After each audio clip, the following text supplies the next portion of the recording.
All right, a happy Sunday to everyone. The Boston Red Sox have won 3 in a row. Uh, should we stay in the middle? Yeah, yeah. But I think it's okay to be excited. But look how you felt after the 3 straight losses. And I talked to my podcast, and I want you to subscribe to that at Red Sox Now here on YouTube.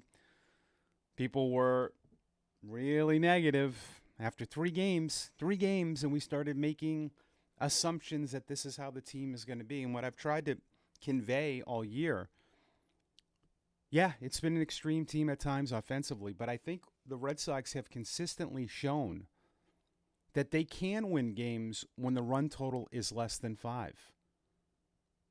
You have to do that, right? The offense in game 2 didn't produce a lot. It was Max Fried pitching, but when you win a game 1-0, I didn't see really any comments about the offense being slow, which is fine.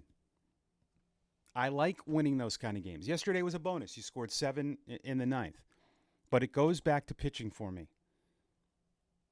You bailed out Giolito in game 1. You had your top 2 guys going in the next 2 games. That sets it up nicely. That's how you win championships. We just haven't seen it here in so long. And some of the things that I think that we look for constantly, we're obsessed with the 24th and 25th players on the team. Get rid of Hamilton, get rid of Wong, get rid of, we're obsessed with things that are, I think, a waste of time at times. Because certainly if guys are in the lineup and not producing, you have to make changes. I was all for the Toro thing.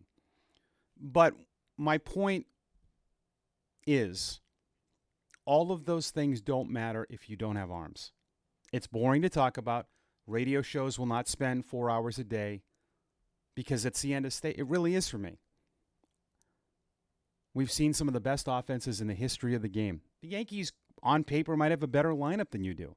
Doesn't matter if you pitch.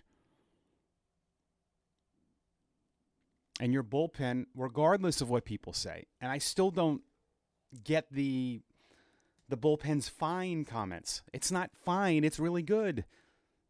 And it's great to me. You have a legit closer. You can't just throw that out. Chapman is having an historic season. Do we realize this?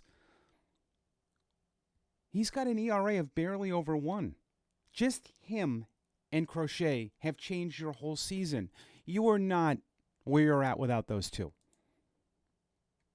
You could throw Giolito in there too, but you got a legit ace and a legit closer. You're 12 over 500, and you have a 2-game lead in the wild card. You're not anywhere without that. That's how big and how a separator, when you start getting arms, can do for the rest of your club. At times, has that Red Sox lineup looked great? I don't think so on paper, right? I don't care about those things. I care about winning. And when you get to postseason, you got to win differently. You got to win 3-1, 4-1. And I do think they have that ability because they can shorten the games. You trot out Crochet and Bayo in 2 games, and they each go 6 or 7. You can use the same combination of those guys late, and you're going to get Slayton back. And when you go Chapman, Slayton, Whitlock, that to me is as good a 3 as there are in the game. Hard to argue that. And say Fitz works out or someone else that we don't know. I don't think Sandlin, right as we speak, is going to work out. He's not comfortable as a reliever. I will say this about Peyton Tolley. He should be in the big leagues as a starter. I know they're going to limit his innings. I would not make him a reliever. Keep him what he's doing. He is He's one of the best starters I've seen in AAA since I've been working in it. Sunday Night Baseball, Red Sox go for a 4-game sweep. This road trip could really be a separator for them if they win tonight, and then if they were to win 3 or 4 in Baltimore. Kansas City and Cleveland, they've been losing, and this is a really good run by the Red Sox. 71-59, they've won 3 in a row. The top wild card team.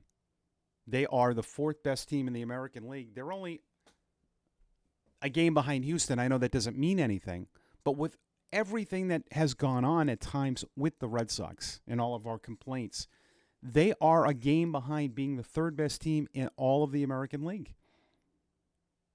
and 5 games out of first place, considering everything, considering all the things that they've gone through at times. It's been a real fun team to watch.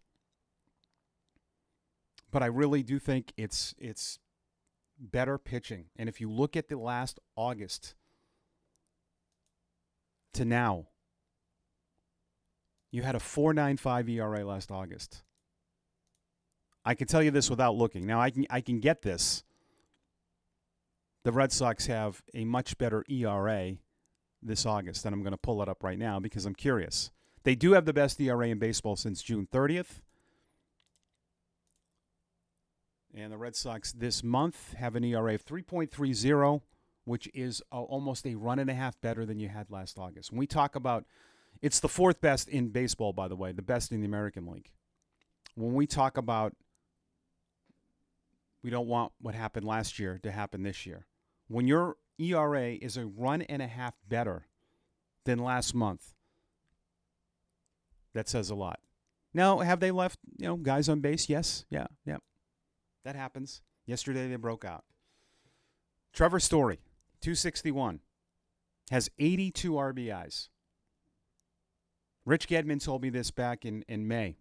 I talked to Rich about Story. He said he hasn't played. You got to give it time. You got to give it time. It is so hard to play in the big leagues when you've not played. I feel the same way about Yoshida. I know a lot of people are down on Yoshida. It's interesting to me, the track record, 289 in his first year in the States. I know he was older. Still, he's still a rookie. It's still the big leagues. 289, 15 homers, 72 RBIs. Last year before he gets hurt in 100 games, 108, 280, 10 homers, 56 RBIs. 248 games, proven to me, a much better sample size, a much better start to his big league career than a lot of people. Yeah, 234 in 94 at-bats with 2 homers, 13 RBIs. For me, again, no spring training. It's the big leagues. I'm still going to give it time. I'm not closing the door on a guy that I still think can hit. I like Hamilton. He had 3 more hits. Narvaez broke out. And Raffaella, you need to get going. People were saying that he was an MVP after that walk-off. He needs to be better. He can be up and down, but getting picked off yesterday, we don't want that. But overall, this has been fun to watch. Anthony had 2 more hits, but Crochet was Crochet. 11 Ks over 7, and 4-game sweep potentially tonight. And the Red Sox have Dustin May against Carlos Rodon. I mean, if they win this game, boy, that says a lot. That says a lot with May. Rodon is really good. Really good. All right, subscribe to my channel, comment, send me your likes, right? Subscribe. The channel's growing here. Follow my podcast at Red Sox Now here on YouTube. I'll be with the Woo Sox today on Nesson. Jay Burnham and I have the TV call. We think Justin Slayton will get in there. Chris Murphy also will pitch today at some point. So have a great Sunday. Thanks for watching.